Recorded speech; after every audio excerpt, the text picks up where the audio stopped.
C'est exactement ce que nous proposent les marchands d'IA aujourd'hui, en fait. Ce ne sont pas des techniques d'apprentissage, ce sont des techniques de dressage, en fait. Vous voyez, en préparant cette émission, j'ai vu une vidéo, on est au début des années 50, si je ne me trompe pas, c'est Skinner, donc un psychologue qui a réfléchi aux apprentissages. Il a inventé des teaching machines, voilà, des machines enseignées déjà à l'époque. Et on voit les élèves qui doivent rentrer des mots en fonction... Alors, il y a une question qui est posée, et puis ils apportent une réponse. Si la réponse est bonne, ils passent à une question plus dure. Et si la réponse est mauvaise, ils refont le même type de question. C'est exactement ce que nous proposent les marchands d'IA aujourd'hui, en fait. Et ça, ce ne sont pas des techniques d'émancipation, d'apprentissage, ce sont des techniques de dressage, en fait. Il explique que ça va révolutionner, ça va permettre de gagner du temps. Regardez, il y a 35 élèves dans les classes, c'est formidable. C'est ça le problème, en fait.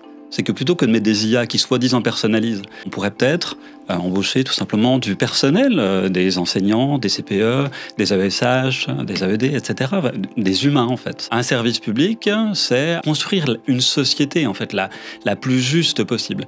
Et là, on voit qu'il y a des choses qui rentrent en contradiction malgré toute la bonne volonté. Je ne dis pas que les gens de la tech sont méchants, mais que la recherche du profit s'affronte avec la défense du bien commun. Je vais vous donner un exemple très récent. Il y a eu une enquête du service d'investigation de Radio France il n'y a pas très longtemps sur la qualité de l'eau, par exemple. L'eau qui est devenue privatisée, qui devrait être un bien commun. On a vu ce que ça donne. C'est quelque chose de monstrueux qui s'est passé. Vous parlez de l'enquête Nestlé notamment. Voilà, ça relève d'une forme d'empoisonnement collectif. En plus, avec des formes de complicité à certains niveaux des collectivités, voire de l'État.